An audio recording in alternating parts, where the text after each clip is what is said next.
अब हम बात करते हैं स्पेसिफिक रिलेशंस की, यानी कि कुछ टाइप ऑफ, है ना, कुछ रिलेशंस मैं आपको लेके दिखाता हूँ, है ना, एग्जांपल लेके दिखाता हूँ। जैसे फॉर एग्जांपल मैंने इस फिगर को दोबारा से बना देना है ना, एरो डायग्राम को। तो मान के चलो ये ए सेट है 1 2 3, ये बी सेट है 4 5 6, और मैं एक रिलेशन लिख रहा हूँ ए सेट के एलिमेंट से बी सेट के एलिमेंट को। तो इसको हम ऐसे लिखते हैं, relation of elements of set A to elements of set B, है ना, ए आर बी, है ना। सो इसमें एक हमारे पास रिलेशन लिखते हैं हम लोग R1, है ना, एक रिलेशन लिखते हैं R1, इसलिए कह रहा हूँ क्योंकि ये पहला रिलेशन मैं लिखने जा रहा हूँ। मैं कह रहा हूँ कि भैया ये रिलेशन कैसा है कि इसमें सेट ऑफ ऑर्डर्ड पेयर्स होंगे एक्स वाई, और सच डेट कि y will be is equal to x plus 3, y will be equal to x plus 3, where जो पहला एलिमेंट है ना, वो डेफिनेटली a से बिलोंग करेगा, यानी कि for x will belongs to a, and जो दूसरा एलिमेंट है वो किससे बिलोंग करेगा, सेकंड एलिमेंट से, ठीक है ना, सेकंड सेट से, ठीक है ना। So y will belongs to set b। ये बात आपके समझ में नहीं आई या आई, बताओ।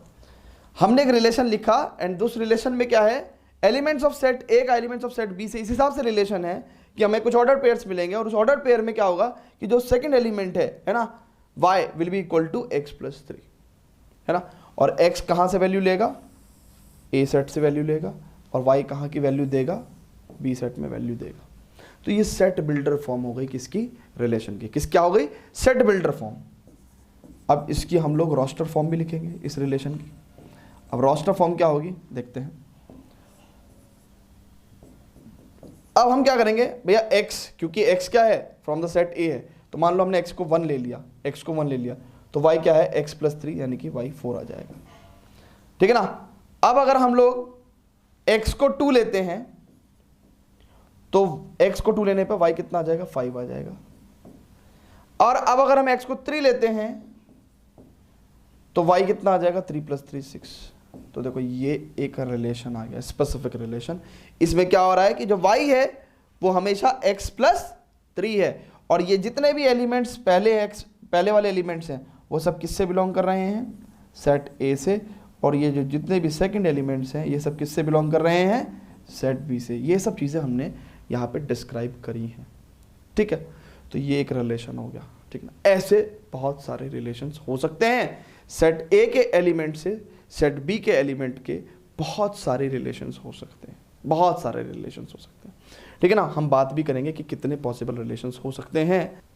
अब ये जो जितने भी इस रिलेशन में फर्स्ट एलिमेंट्स हैं, सभी ऑर्डर्ड पेयर्स के जो फर्स्ट एलिमेंट हैं वो क्या है, ए सेट से बिलोंग करेंगे, एंड जितने भी सेकंड एलिमेंट्स हैं इस रिलेशन में वो क्या करेंगे, सेट बी से बिलोंग करेंगे, ठीक है ना। ओके स्टूडेंट्स, अब अगर आपने बहुत ध्यान से एक चीज़ देखी हो कि R1 क्या था, R1 था रिलेशन फ्रॉम, अगर R1 को आप देखें तो relation from elements of set A to elements of set B. अच्छा एक बात सुनो, ए सेट के एलिमेंट का बी सेट के एलिमेंट से तमाम possible relation A cross B थे, तो इसका मतलब तमाम पॉसिबल रिलेशन किस में थे, ए क्रॉस बी में थे। तो इसका मतलब अगर हम किसी भी एक स्पेसिफिक रिलेशन की बात करते हैं, किसी भी एक स्पेसिफिक मतलब कोई पर्टिकुलर रिलेशन की बात करते हैं, तो वो तमाम पॉसिबिलिटी में से ही एक सबसेट निकलेगा। तो यानी कि क्या होगा कि हमारे पास जितने भी रिलेशन होते हैं from set A to set B, है ना, वो क्या होगा, सबसेट और equal to A cross B होगा। इस बात को हम लोग बहुत अच्छे से लिखेंगे कि if R is relation from set A to set B, ठीक है, then R will be subset और equal to A cross B, ठीक है ना। ये बात सभी लोग ध्यान रखेंगे।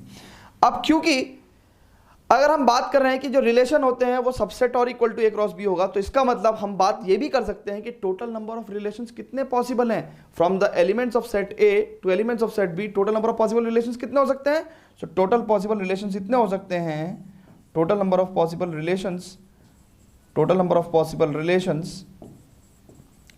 Relations from set A to set B कितना होगा, जितने हमारे पास ए क्रॉस बी के टोटल नंबर ऑफ सबसेट्स हो सकते हैं, यानी कि total number of elements in the power set. तो हम क्या लिखेंगे, 2 power m into n, where m is the number of elements in A and n is the number of elements in B। तो यानी कि हम लोग क्या लिखेंगे, number of elements in set A into number of elements in set B, तो यानी कि टोटल कितने पॉसिबल रिलेशंस इस केस में हो सकते हैं, यानी कि 2 की पावर 3 इंटू 3 दैट इज 2 की पावर 9। सो आप ध्यान से देखो कि यहाँ पे फिलहाल ये जो केस हमने लिया हुआ है उसमें हमारे पास टोटल कितने हो सकते हैं, हमारे पास 2 की पावर 9 रिलेशंस हो सकते हैं। ठीक है, 2 की पावर 9 रिलेशंस हो सकते हैं। ठीक है, तो फटाफट इस इंफॉर्मेशन को नोट करेंगे।